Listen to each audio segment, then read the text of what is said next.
I'm going to show you a little bit about GPS navigation. So open up your engineering notebook and create a new entry titled GPS. And it stands for Global Positioning System, so add that to your notes. Currently it is a cloud of 24 GPS satellites orbiting the Earth, and their positions are accurately known. So GPS devices will receive the satellite signal with a time-sent information, and then it calculates the distance to the satellite knowing its location, and then the intersection of multiple points of the satellites will give a device location. So I'll give you an example of that. So if you have one satellite receiver, or sorry, transmitter, then you can limits the GPS receiver location to anywhere on the sphere, because it says that the receiver and the satellite distance may be 130 miles or something like that. So if it's 130 miles, it could be anywhere on a sphere 130 miles away. If you have two of them, one says 130 miles, the other one says 120 miles, then there's this complete circular ring of possible options for these two spheres to intersect. So there's still quite a few options. However, if you have three of them, then these three spheres will intersect at two locations. So if we kind of simplify this, there's two locations here. Well, one of them is typically way out in space, or it's moving at incredible speeds given where the location is. So you can, with software, you can program that one to be ignored, and that gives you your other location here. So we really only need three of them within our eyesight at any time, or overhead at any time, to be able to give our location. So there's 24 satellites. They're at about 20,000 kilometers or 12,500 miles away above Earth, and an orbit would take about 12 hours, so they see one location for a fair amount of time, and they do cover the entire Earth. Now this is the United States system. Russia has its own GPS system. That's their own proprietary satellites. So this is the United States system. So this is kind of their trace as they go around the Earth. This is what it might look like if you had the map kind of scrolling from side to side.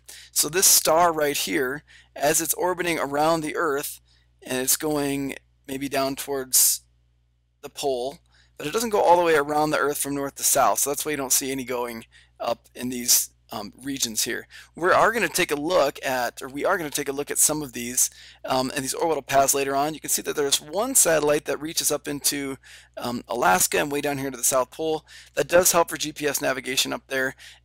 These, although they're not directly over some of these in the north, you can still use GPS navigation in Alaska, but it's a little bit spottier at times, and your tracking may not be as accurate. GPS accuracy with selective availability on was within about 100 meters. So that's this kind of ring right here. That was the original GPS. And then in around 2000, the government said, okay, well, we're going to turn that off. So selective availability was them adding random bits of code in there so that the general public could not be as accurate. And then they had their own decoders. So in 2000, they decided, hey, we're going to turn that off. And that allowed us to be accurate within about 15 meters. That's this ring right here in the middle. So that's when it was removed. Now we can be accurate within about 3 to 5 meters, and that's with a differential position, GDPS. It's not WAAS. We'll talk about that in just a second. This requires an extra piece of hardware within the GPS system, and a lot of them now, Garmin's and some of the other GPS devices, have that already in that because it's more common. And so that can get you with less than 3 meters, and Wide Area Augmentation System, or WAAS, can get you even closer. This one needs to have a specific known location. So they might use a geostationary satellite, which we'll talk about a little bit more later too, or position on the ground as comparison. Fly! Geometric dilution of precision. So if you have a good GDOP, that means that you have satellites that are aiming at all sorts of different angles into your position. If they're all directly overhead, you're not going to get as good of precision within your GPS location. If you have bad visibility because maybe you are way up in the northern hemisphere, and so that satellite just doesn't travel that far off, it might hit a mountain and bounce off of it, or there might be a building in the way. So if you have less satellites, you're going to get less precise, and then your GPS location will not be as accurate. So here are some of the reasons that you might get some errors. As that signal goes through the ionosphere, you may get errors as much as 4 meters. There's also clock differentials and timing between the satellites and between your receivers. So that can give errors around 2 meters. Ephemeris is the timing of knowing exactly where that satellite is going to be and when it's going to be there, can provide errors of another 2 meters. Through the troposphere is another 0.7. The receiver itself can give you a ½ meter.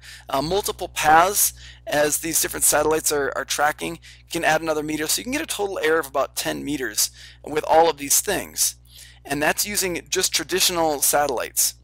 So there are some augmentations in place to try to improve that, because those errors can get you within about 50 feet. But then we talked just before this about DGPS. So there's a nationwide differential GPS system and global differential GPS system.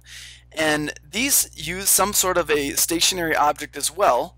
It could be a geostationary satellite, one that's spinning at the same speed as the Earth's rotating, so it's always constantly pointing at one exact location of the Earth. That's a geostationary satellite.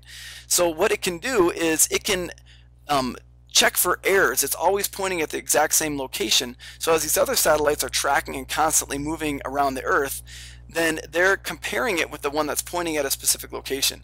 And through that, then we can improve accuracy to within around 3 meters. The WAAS, or Wide Area Augmentation System, uses something similar, and they may also use some land-based known locations. So those are never changing. They don't have to go through the atmosphere, so you're never going to have any issues with that. And wide area augmentation systems are used for airports because they can become incredibly accurate, even to the point where a pilot can land completely blind, visually blind, because they can be within 1 meter of the exact location. So nationwide differential GPS system uses bases or known locations, also some geostationary satellites, and these will uplink and cross-reference data to allow for corrections in some of those errors.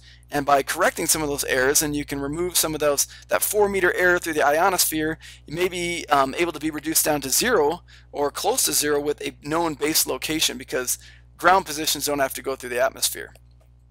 So these accurately surveyed locations help for that, and it corrects GPS. There's a new system in development that's called high accuracy GPS system, and the goal of that is to get within 10 to 15 centimeters accuracy. So it could be even used in automobiles or cars if you're trying to do GPS for lane changes. So if you think of self-driving and self-navigating vehicles, then this high accuracy GPS system is going to be a really important and critical development to allow that to happen. Let's take a look at WAAS a little bit more in detail. So these are used again commonly for aircraft, and what it will allow is for navigation of all phases of flight. It's operated by the FAA, and the benefits are it can be used as the primary means of navigation all the way from takeoff until landing. It allows for more direct routes. You can have approach with vertical guidance because you can have accurate position vertically, and it allows decommission of older equipment like the VOR stations. It simplifies onboard equipment because you just have your GPS device there, and you have an increased capacity of aircraft in the air because you can know the exact location of all the aircraft.